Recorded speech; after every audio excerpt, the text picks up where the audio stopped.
It was a crime that captivated the nation, a shocking murder-for-hire plot centering around the mother of a Texas middle school cheerleader. Now getting fresh attention. That young girl, now an adult, says decades later she's ready to share her story. Here's my Nightline co-anchor, Juju Chang. I went through this hellacious thing that was not in my control, and it about killed me. And I made it through, and still a struggle to this day. As a middle schooler, Shanna Widner landed unwittingly at the center of a shocking murder-for-hire plot, allegedly devised by her own mother. The Channel View woman charged with hiring a contract murderer to kill the mother of a middle school cheerleader is out on bond today. Shanna's mother, Wanda Holloway, dubbed the Pom-Pom Mom, accused of attempting to hire a hitman to take out the mother of Shanna's cheerleading rival. This was a major tabloid trial, even before most of the tabloid trials that we think of had happened. The 1991 case even inspiring major movies, like HBO's black comedy, The Positively True Adventures of the Alleged Texas Cheerleader Murdering Mom, starring Holly Hunter as Holloway. How much would it cost to have somebody put down? Now, more than 30 years later, Shanna says she's finally learned to move beyond the pain and shame of it all. I didn't deal with things from the get-go. I just stuffed them down. And I found myself on the floor in my kitchen. I missed several days of work, and I was just to the point where I didn't see a reason for being here anymore. Why come forward now? Why rehash it, so to speak? Because I've gotten to the point that I've healed, and I want to help other people to heal. And a new investigation discovery documentary, The Texas Cheerleader Murder Plot, is taking a look back at the case through a modern lens. My name is Shanna. I am the daughter of Wanda Holloway, the notorious Pom-Pom Mom. And I'm going to tell you the truth about what happened for the first time. Growing up in Channelview, Texas, a suburb of Houston, one of her best neighborhood friends and classmates, Amber Heath. Amber's mom, Verna, was also close with Shanna's mom, Wanda. Verna actually helped my mom because she was a single mom and she needed help getting us to school. So being that Verna lived around the corner, she would pick us up, take us to school in the mornings. Both girls began cheerleading young. How big a deal was cheerleading?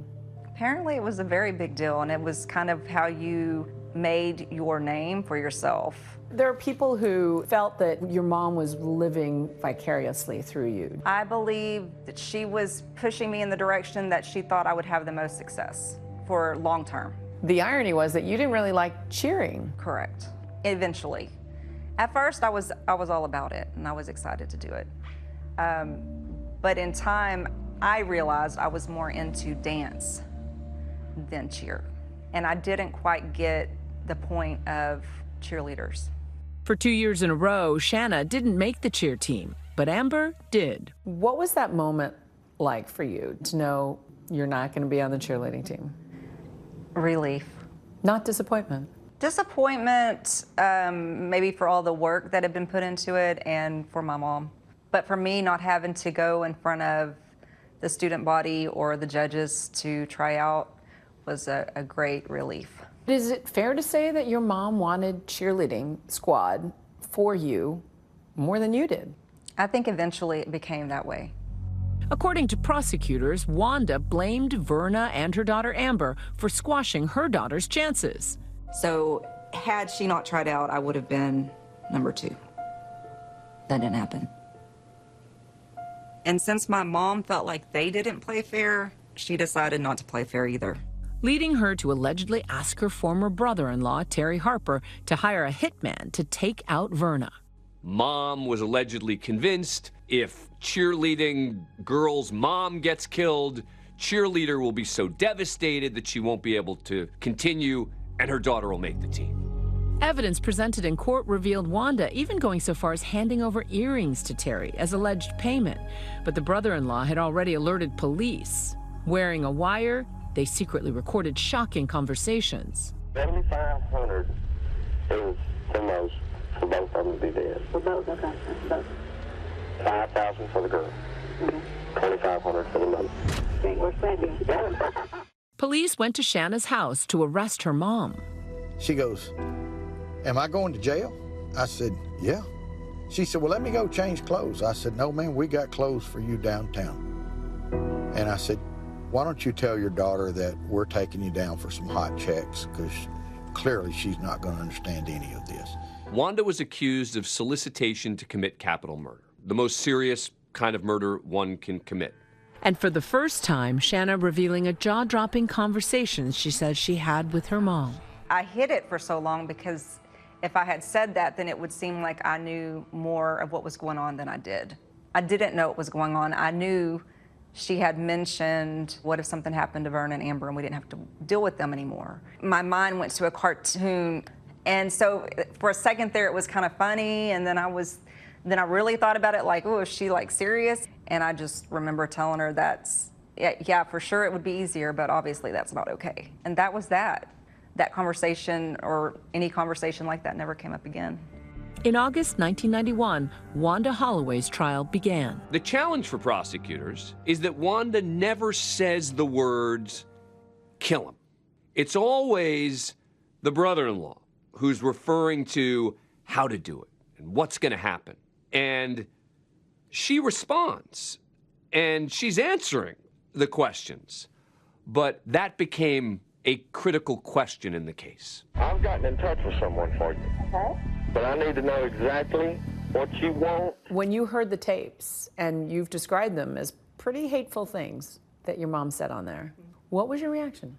I was devastated. I thought, oh, she's for sure like going away for a long time. Now, knowing her and knowing how she can be, I had a different perspective, but just thinking of it from someone that didn't know her and didn't know how she was, how horribly awful it sounded. Did you think she was guilty? I think she was guilty of going to my uncle and even having this conversation with him. As far as, do I think that it was ever going to happen? No, I don't. But still today, Shanna believes that her mom was set up by her uncle, who's since passed away. What makes you believe that's true? Well, knowing what I know now, I know that my mom tried to get out of the situation that she had put herself in, but was told, if I'm informed correctly, that the hitman would be sent after her and her family if she didn't go through with it. Wanda Holloway was convicted and sentenced to 15 years in prison, but there was yet another plot twist. The verdict was overturned because one of the jurors had not disclosed that he had a felony, and she was entitled to a new trial. But rather than going to trial again, she pled no contest, and she was resentenced to 10 years. And then she only served 6 months before she was granted probation. To watch a loved one go through something like that, even if they set themselves up for it, it's still hurtful. And so I took that pain on as well. Even though no one was murdered, Shanna says there were many hurt by the scheme, including herself. I was suffering. I mean that wholeheartedly, suffering. Like, it was painful to just be awake. You were a kid, and yet you blamed the whole thing on yourself. Well, I figure if I hadn't existed, or if I had done better and actually made the team at some point, then none of this would have happened. That's how I viewed it as a child. As an adult, I don't see it that way anymore, and that's part of how I've healed, is accepting that it wasn't in my control. Today, Shanna says she works at keeping a healthy relationship with her mom. She's seen what I've gone through, and I think she has a better understanding now than ever of how it affected me. Wanda declined to be interviewed or provide comment to ABC News. After processing her own trauma with self-help and at times with a therapist, Shanna is hoping to help others by sharing her story and creating a website with resources. I'm doing better, which means if I can do it, I really believe other people can do it as well. There is hope.